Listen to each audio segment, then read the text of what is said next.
Hello everyone, this is Maureen and welcome back to another day of praying through the darkness. Our topic today is very simple. Trust Him. Trust in God.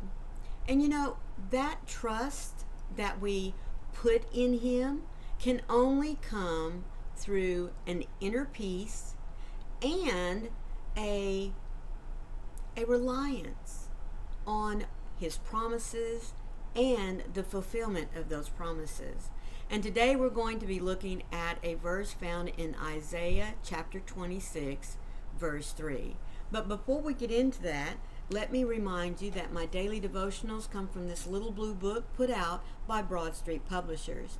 The title, 365 Days of Devotions and Prayers for all of us who at any time in our lives, whether it's every day or just occasionally, that experience depression, stress, anxiety in our daily lives. Now, I've left a link for you down in the description box in which you can go and purchase your own copy. This is my devotional that I've chosen for 2025, and I am so happy that you've stopped in today to enjoy today's devotional. Now, speaking of today's devotional, the title of it is Trust Him. And those of us that walk with Him daily know that inner peace, that peace. I mean, it's as simple as that. Those of us that know to rely on His guidance and His timing for all situations that we experience every day, we know we have that inner peace, that we're not alone in anything that we may face. So I want to give you a little scenario. I cannot think of a better one than doctors. Especially there are so many TV shows out there now that show us what it's like, whether it is the reality show or even just dramas like The Pit, ER, Doc. I mean, they all let us have just a small insight into, let's say, the emergency room. And if you watch those doctors, I mean, they have to make rapid fire decisions, what to do, how much medication to give, when to perform CPR, when not to. I mean, if you watch any of those shows, folks, it is mayhem, especially when they have extremely serious cases that come in, like folks that have been stabbed, gunshot wounds, even those that have had some kind of allergic reaction to medication or food they've eaten. I mean, it's just crazy. And think about the decisions that have to be made when doctors are in an operating room and all of a sudden something goes horribly wrong. They have to pull from inside their head the knowledge that they've learned, the experience that they've had over the years. And I mean, you know what I'm talking about. Whether you have lived through that experience or just, as I've said, watched it in movies or in television dramas, real life dramas, it's crazy. But I cannot think of a more wonderful example than those doctors that not only have to make life decisions on the spur of the moment, but they also have the wonderful experience of seeing what God is capable of. That moment in which this should not have worked, but it did.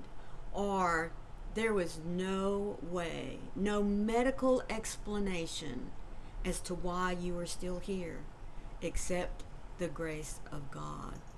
But their lives in those kinds of circumstances are extremely stressful. So just imagine taking all of what you've done all day long in the emergency room, taking that home with you. Can you imagine that? The different lives that you touched, the lives that possibly you saved, maybe even the lives that you lost. Because no matter what you did, nothing worked. I have to believe that doctors in that situation have a peace that helps them to accept the fact that life is out of their control. The lives that they have to take care of in their hands are not in their control. It is God who is guiding the knowledge from here to their hands to their mouth to tell them what it is to do, to give them that inner peace of knowing what it is that they are to do.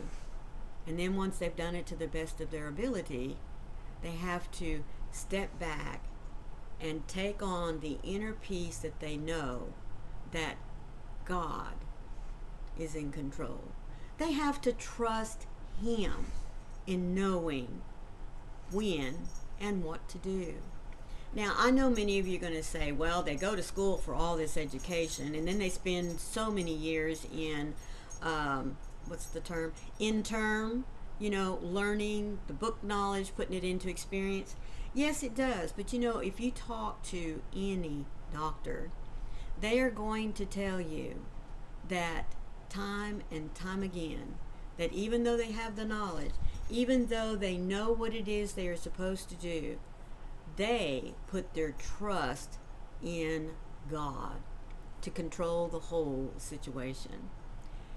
So I tell you that story to emphasize the title of our devotion today, which is Trust Him. Trust Him in all things, because we know we don't have control over our lives. We may like to think that we do, but in essence, we truly don't. There are so many outside factors that hit us every single day from every angle. And we have too many times react on the spur of the moment. We do. We make, even for ourselves, life-changing decisions every single day. But in those decisions, we need to also know that God is telling us, this is what you need to do. This is the path I have you planned for. It's our choice whether to stick on the path that He has us or to make a choice to veer off of it. But so long as we trust in Him daily, experiencing that trust that we have put in Him, we can have an inner peace at the end of the day, knowing that not only did we let God take control, but we also know that God was always there with us, no matter which way we went. You will keep in perfect peace those whose mind that are steadfast, because they trust in you. Isaiah was reminding the people that you will be in perfect peace so long as you keep your trust in the one who created you. Your loyal love has proven over and over in the mercy you continuously extend towards me. Jesus embodied this better than any other example. His grace towards women, His friendship with the poor and broken, and His disdain for the injustice broke many cultural ideas of who you were. In the same way, you are unfaltering towards me with compassion. Help me to be firmly convinced that you will not change your view of me as your child.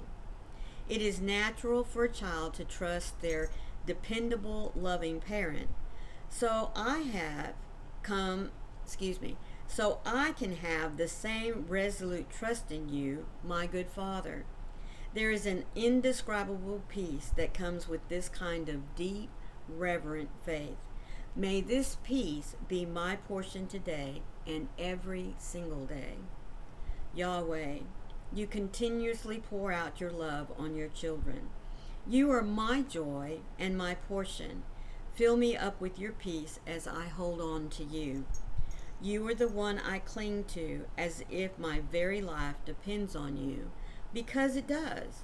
You will not disappoint me, for you will come through time and time again. You know, this verse suggests that our minds are to consistently be focused on the resilience that God has for us, this higher power that allows us to be protected, that allows us to know that we can experience a deep and lasting peace that will always, always transcend any situation that we are in, so long as we remember to trust Him. Thank you so much for stopping in today for this devotional. Be sure to hit the like button and leave me a comment. Give me a small example of when you knew that above all else, that trusting in God was your only solution. If you've made it this far, thank you so much for listening to these words from God today. Please remember to hit that subscribe button and then look for the little bell with the cute hugs on the side, because it'll let you know every time I upload content. So when the shadows of darkness wish to crush your very existence, don't let it. Trust Him. Be reminded that your power to battle those shadows comes from God. So trust in Him to be there to be your champion. And remember, I love you. See you tomorrow. Bye.